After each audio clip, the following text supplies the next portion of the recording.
What is Windrose diagram? Explain its types with detailed figure. Windrose diagram is defined as the graphical representation of the direction, duration and intensity of the wind. Generally, wind data for the period of at least 5 years should be collected to obtain average data with the sufficient accuracy. Last 5 year के data हम collect करते हैं और उसे हम graphically represent करते हैं.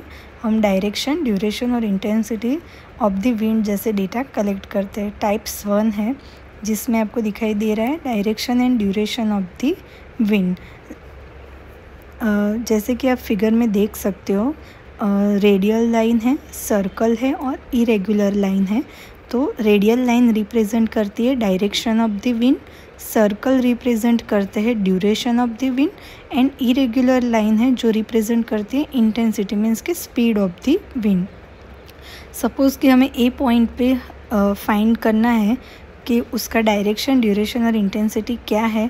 तो ए पॉइंट पे अगर मैं मार्किंग करती हूँ और देखती हूँ तो पता चलता है कि वहाँ पे जो विंड ब्लो हो रही है उसकी स्पीड है 10 किलोमीटर पर आवर और वो उसकी इंटेंसिटी मीन्स के फ्रीक्वेंसी कितनी है, उसकी फ्रीक्वेंसी कितनी है मीन्स कि रिपीटेटिवली कितनी बार आती है, मतलब 8% ऑफ द ईयर. और कौन से डायरेक्शन में से ब्लो हो रही है, साउथ टू ईस्ट डायरेक्शन. अगर हमें फोर्स फाइंड करना हो, फोर्स ऑफ द विंड, तो the intensity of the pressure due to wind varies with the square of the velocity. तो इसका इक्वेशन है P = CV². P represent the wind pressure, C represent the constant, V in the wind velocity.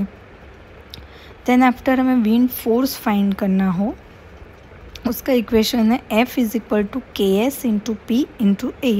KS is the shape factor of the structure जो हमें IS code में से मिलता है. Then after A is the area of the exposed surface means के कितना area हमारे wind के कांटेक्ट में आता है वो.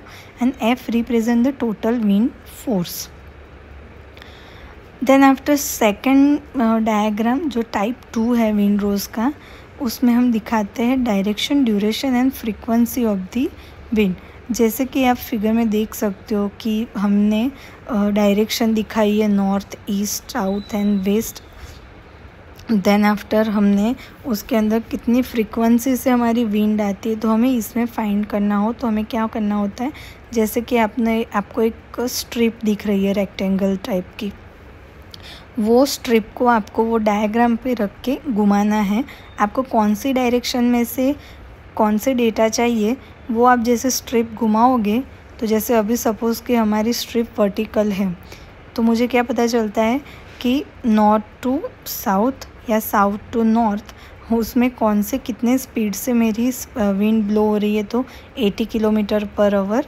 और अगर मैं कोई पॉइंट मार्किंग करूँ तो उसमें पता चलेगा कि कितने परसेंटेज मीन्स कि कितने इंटेंसिटी से वो विंड मेरी ब्लो हो रही है. जिससे मतलब 2 डायग्राम हमने देखे. फर्स्ट में सिंपल रिप्रेजेंटेटिव था जहाँ पे हमने कोई भी पॉइंट मार्किंग करके हम डेटा फाइंड कर सकते थे, और सेकंड डायग्राम में जहाँ पे हमें एक स्ट्रिप लेनी है और वो स्ट्रिप को हमें रोटेट करना है, कौन सी डायरेक्शन में हमें डेटा चाहिए वो डेटा हम कलेक्ट कर सकते हैं.